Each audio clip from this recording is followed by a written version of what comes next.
आर्या श्रीमती दुलारी Singh college के YouTube channel पर आप सभी छात्रों का, प्रियजनों का, स्वजनों का मैं हार्दिक स्वागत करता हूं।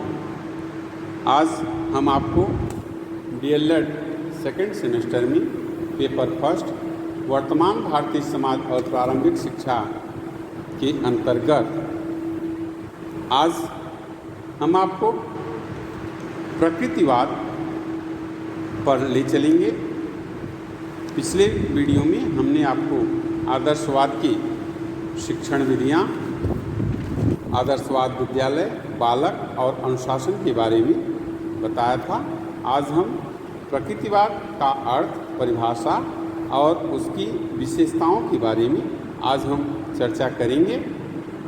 आशा करते हैं कि आपको हमारे द्वारा बताई गई बातें समझ में आएंगी। लेक्चर के साथ साथ आप अपने नोट्स को भी प्रिपेयर करते चलेंगे, जिससे कि आगामी परीक्षाओं में यह आपके लिए लाभदायक सिद्ध हो सके। वीडियो शुरू करने से पहले आपसे छोटी सी गुजारिश कि चैनल को आप सब्सक्राइब करिए, लाइक करिए, शेयर करिए और जो भी आपको प्रश्न आपके मन में बनते होंगे उनको आप कमेंट के माध्यम से आप दर्ज करा सकते हैं, जिसका उत्तर आपको प्राप्त होगा। तो चलिए शुरू करते हैं आज का टॉपिक, प्रकृतिवाद।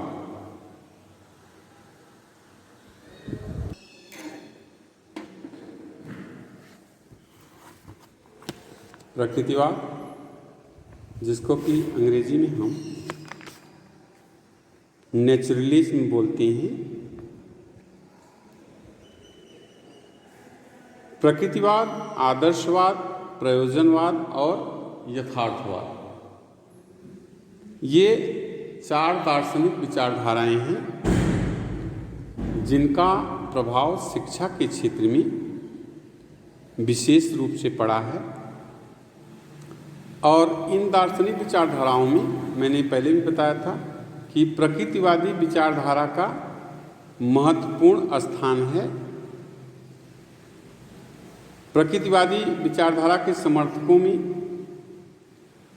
अरस्तु, Comte, Bacon, Hobbes, Lamarck, Rousseau, Huxley और सैमुअल बटलर,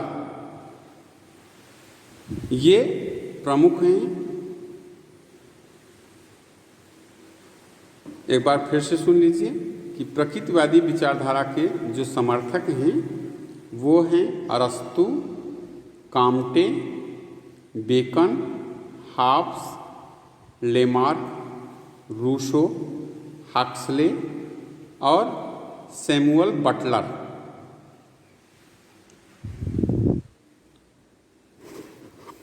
प्रकृतिवाद जो है वो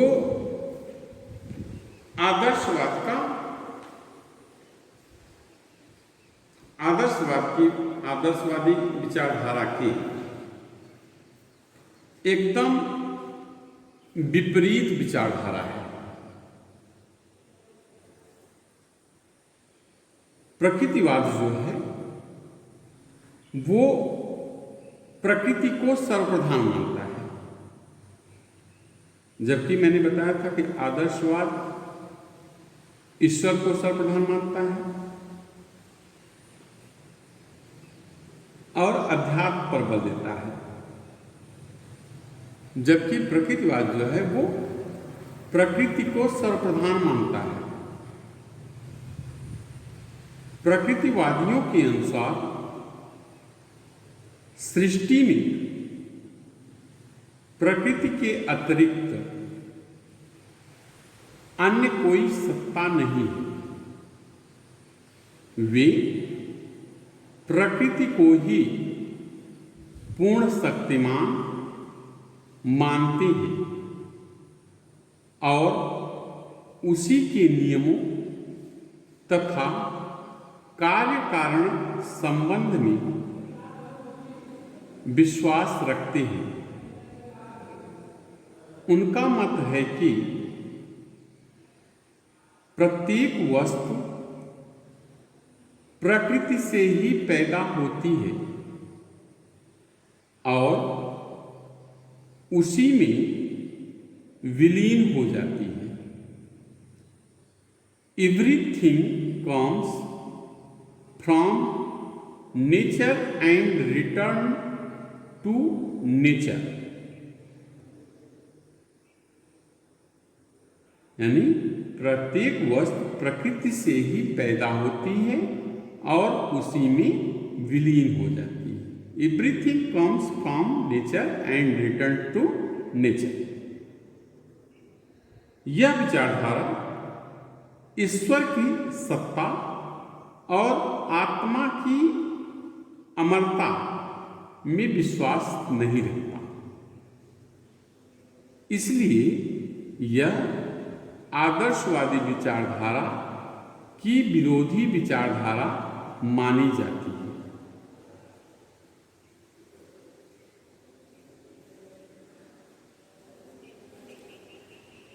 रॉस ने कहा है कि प्रकृतिवाद को परिभाषित करना बहुत कठिन है, क्योंकि यह विभिन्न अर्थों में प्रयुक्त किया जाता है। थॉमस और लैंग के शब्द हैं, प्रकृतिवाद आदर्शवाद की विपरीत मस्तिष्क को पदार्थ के अधीन मानता है और यह विश्वास करता है कि अंतिम यथार्थ भौतिक है, आध्यात्मिक नहीं है। यानी अंतिम जो यथार्थ है, अंतिम जो सत्य है वो क्या है, वो भौतिक है, जबकि आदर्शवाद अंतिम क्या मानता है, वो अध्यात्म को मानता है। आदर्शवाद में मन को महत्व दिया गया है। मन से ही क्या उत्पन्न होते हैं, विचार उत्पन्न होते हैं और विचारों को ही वहां पे प्रधानता दी गई है, जबकि प्रकृतिवादी में इसी के जस्ट विपरीत ये पदार्थ को, ये मस्तिष्क को पदार्थ के अधीन मानते हैं। ऐसी बात थॉमस और लैंग ने कही। वर्ड के अनुसार प्रकृतिवाद वह सिद्धांत है जो प्रकृति को ईश्वर से पृथक करता है, आत्मा को पदार्थ के अधीन करता है और अपरिवर्तन नियमों को सर्वोच्च मानता है। हॉकिंग का मत है, हॉकिंग ने कहा कि प्रकृतिवाद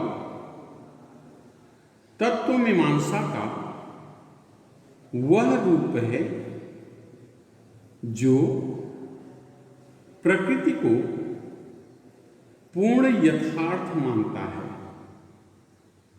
अर्थात यह पराप्राकृतिक या दूसरे जगत को अपने क्षेत्र से बाहर रखता है।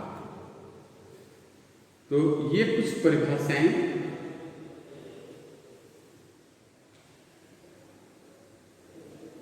प्रकृतिवाद के संदर्भ में थी।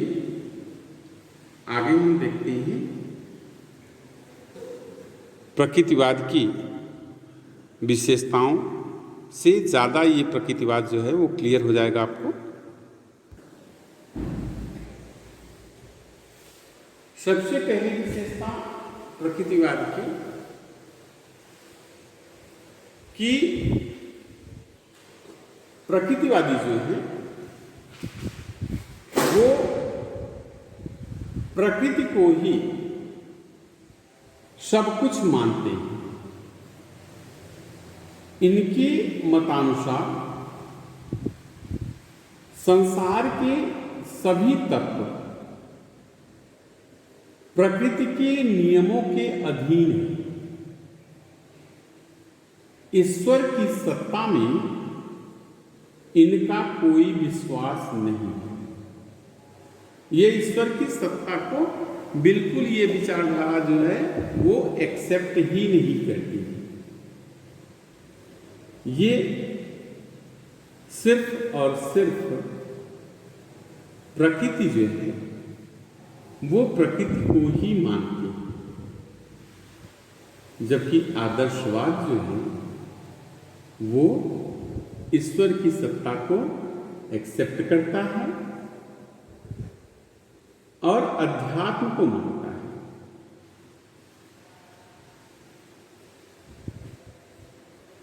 तो एक विचारधारा तो यही से निकल गई कि वो ईश्वर की सत्ता को स्वीकार करता है आदर्शवाद, और जबकि प्रकृतिवाद जो है ईश्वर की सत्ता को बिल्कुल स्वीकार नहीं करता है।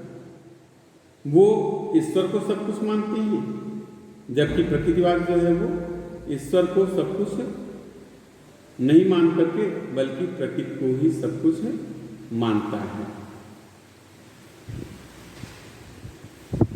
दूसरी विशेषता है कि प्रकृतिवादी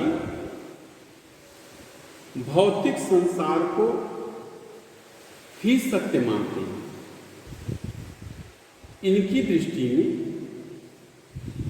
आध्यात्मिक संसार जैसी कोई वस्तु नहीं है। भौतिक संसार में जो भी कुछ परिलक्षित है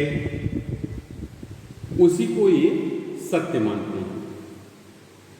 जो भी आपके सामने दिखाई पड़ रहा है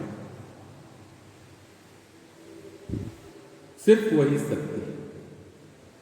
जो हमको दिखाई ही नहीं दे रहा है, न तो आत्मा दिखाई देती है न तो परमात्मा दिखाई देता है, कौन अमर हो रहा है, ये विचारधारा जो है इस बात पर बिल्कुल ही सहमत नहीं। ये चीज मानते हैं कि जो भी इस संसार में जो परिलक्षित है, जो दिखाई दे रहा है, सिर्फ वही सत्य है। और इसका जो निर्माण है उसका निर्माण प्रकृति से हुआ है। इसके पहले ही मैंने बताया था आपको कि प्रकृतिवादी कहते ही हैं कि प्रत्येक वस्तु जो है वो प्रकृति से ही पैदा होती है और उसी में विलीन हो जाती है। Everything comes from nature and returns to nature. आइए आगे देखते हैं तीसरी विशेषता कि प्रकृतिवादी यह मानते हैं कि मनुष्य और पशु के व्यवहार, रूप, रचना आदि में केवल विकास की मात्रा का अंतर है। किसी का डेवलपमेंट ज़्यादा होता है और किसी का डेवलपमेंट कम होता है। व्हाइट हेड ने यहाँ तक कहा कि मनुष्यों और पशुओं में केवल मात्रा का अंतर है। चौथी विशेषता है कि प्रकृतिवादी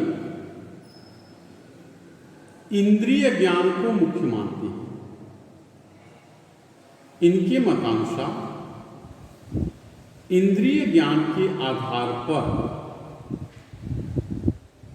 सत्यों की खोज होती है। इस प्रकार सभी ज्ञानों का स्रोत विश्वास ही है और मन का अध्ययन भी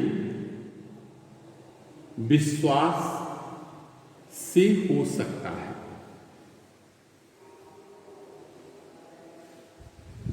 यानी इंद्रिय जनित जो ज्ञान है उसी ज्ञान को ये मुख्य ज्ञान मानते हैं। जैसे हाथों से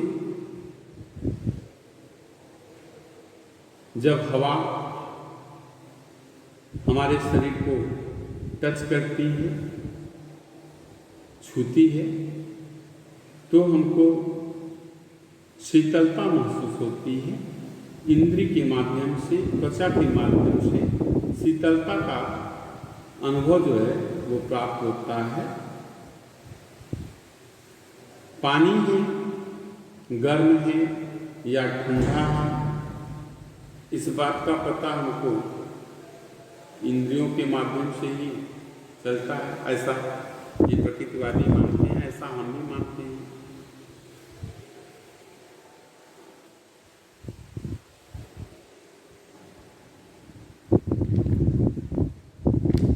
आँख से जो अभी आप लोग देखे भी होंगे कि बहुत सारे लोग ऐसे होते हैं कि अपनी इंद्रियों को प्रशिक्षित करके रोजगार के साधन को अपनाए हुए हैं। बहुत सारे ऐसे लोग हैं जो दृष्टिहीन हैं, उसके बाद भी वादन में, गायन में, किसी प्रमुख कला में उनका विशेष जो है वो प्रशिक्षण उनको प्राप्त होता है। आपने यहाँ तो देखा होगा कि मुख बधिर जो होते हैं या श्रवण हास जो होते हैं, जो मुंह से बोल नहीं पाते हैं, तो उनके लिए जो है विशेष प्रशिक्षण केंद्र होता है और उस विशेष प्रशिक्षण केंद्र पे उनकी इंद्रियों को प्रशिक्षित कर दिया जाता है, जिससे कि वो एक सामान्य तरीके से उस ज्ञान को अर्जित करके अपने जीवन को जो है वो सफल बनाते हैं। तो कहने का मतलब ये है कि प्रकृतिवादी जो है वो ज्ञान का मुख्य आधार जो है वो इंद्रिय को बनाया है कि इंद्रियों के द्वारा ही ज्ञान की जो है वो प्राप्ति होती है और ज्ञान इंद्रिय के ज्ञान के माध्यम से ही हम सत्य क्या है उसकी हम खोज जो है वो कर सकते हैं। इसके बाद में पांचवी विशेषता है कि प्रकृतिवादी यह मानते हैं कि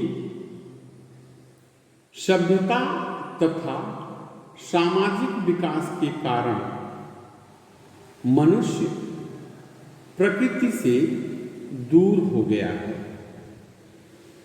और प्रकृति से दूर होने के कारण वह दुखी और पीड़ित है।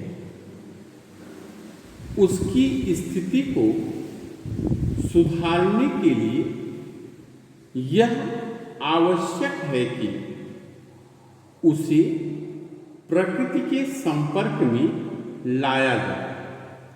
ये विचारधारा यह मानती है कि आज के इस आधुनिक युग में या इस संसार में जब जब हम प्रकृति से लड़ते हैं, जब जब हम प्रकृति का विरोध करते हैं, तब तब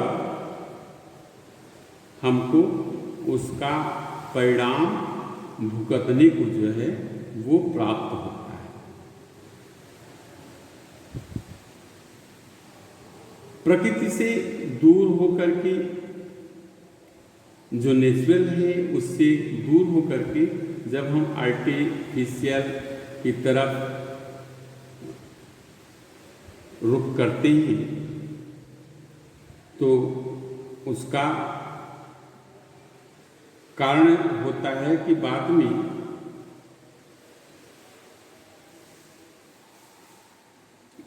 मनुष्य या जो जीव होता है वह दुखी होता है। तो प्रकृतिवादी कहते हैं कि ऐसी सभ्यता और ऐसी संस्कृति का डेवलपमेंट हुआ है, लेकिन सभ्यता और संस्कृति के डेवलपमेंट के साथ साथ प्रकृति से जुड़ा रहना चाहिए। यदि प्रकृति से दूर रहेंगे तो वो दुखों का कारण होगा। छठवीं विशेषता है कि प्रकृतिवादी आध्यात्मिक मूल्यों सत्यम, शिवम और सुंदरम में विश्वास नहीं करते, जबकि आदर्शवाद सत्यम, शिवम और सुंदरम इसी में विश्वास करता है, जबकि प्रकृतिवाद जो है इसमें बिल्कुल ही विश्वास नहीं करता है। सातवीं विशेषता है कि प्रकृतिवादी परमात्मा, जन्मजात, अंतरात्मा, परलोक, भाग्य, दैविक प्रेरणा, अमानवीय क्रियात्मक इच्छा की सत्यता आदि को भ्रमोत्पादक मानते हैं कि ये मनुष्य के अंदर क्या है, ये परमात्मा जैसी जो शक्ति है ये भ्रम है, ये मनुष्य के अंदर जन्मजात है ये भ्रम है, अंतरात्मा भी कुछ होती है उसको भी, परलोक, इस लोक के अलावा कोई लोक है परलोक, हमारे भाग्य में होगा तो मिलेगा। यानी ये सब, ये कोई हमारे ऊपर आपदा आई, कोई दुख आया तो ये क्या है, ये दैविक आपदा है, हमने ऐसा कर लिया, ये दैविक जो है प्रेरणा है। इन सब में ये बिल्कुल ही प्रकृतिवाद बिल्कुल ही इसमें विश्वास नहीं करता है। ये भौतिक जगत को सत्य मानता है, जबकि आदर्शवाद आध्यात्मिक जगत को जो है वो सत्य मानता है। मैंने इससे पहले भी आप लोगों को बताया। और एक विशेषता और है कि प्रकृतिवादी जो है वो मानव प्रकृति पर अत्यधिक बल देते हैं।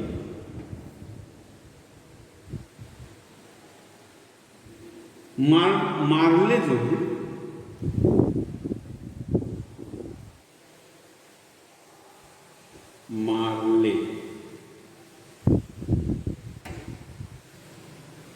मार्ले के अनुसार प्रकृतिवाद के ये मुख्य तत्व माने जा सकते हैं। कौन से तत्व? सबसे प्रेम करना, मानव प्रकृति में पूर्ण विश्वास करना, न्याय की सदा कामना करना और सामान्यतया संतोष के साथ कार्य करना कि इससे दूसरों का उपकार होगा। हर काम जरूरी नहीं है कि अपने लिए ही किया जाए। कुछ कार्य ऐसे भी होते हैं जो परोपकार के लिए होते हैं।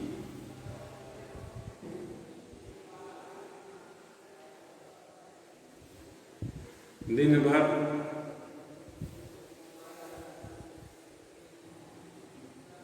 भजन करिए, संध्या करिए,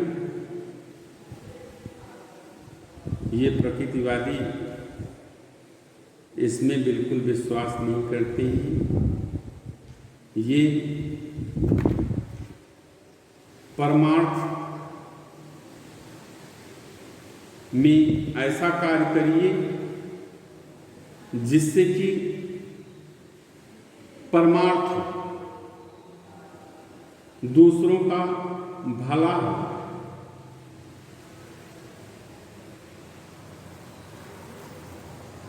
अपने भले के लिए तो सभी कार्य करते हैं, लेकिन परमार्थ के लिए, दूसरों के लिए आज इस भौतिकवादी संसार में लोग प्रकृति से दूर होते चले जा रहे हैं।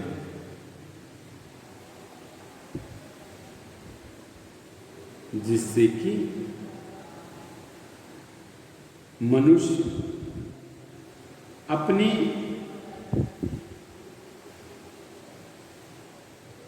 कर्मों के कारण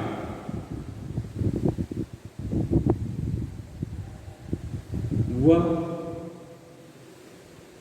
दुखी है।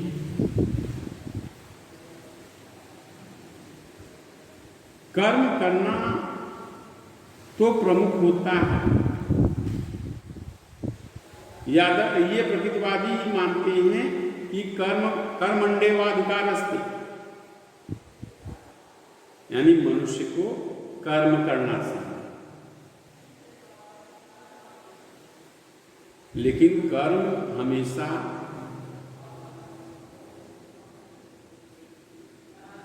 सिर्फ अपने लाभ के लिए, कुछ कर्म ऐसे भी होते हैं कि जो परमार्थ के लिए किए जाते हैं।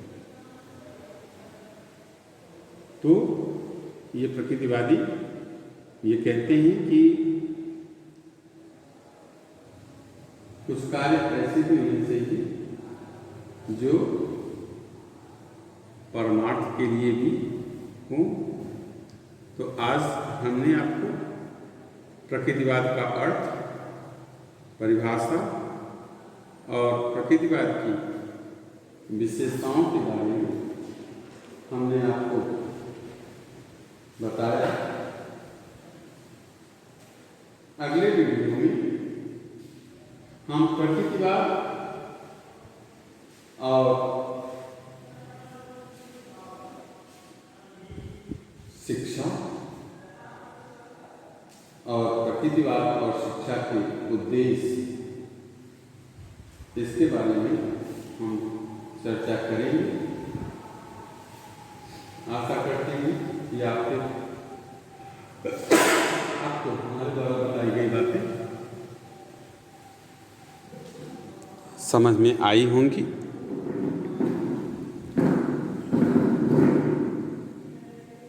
तो मिलते हैं हम आपसे पुनः अगले वीडियो में। तब तक के लिए धन्यवाद।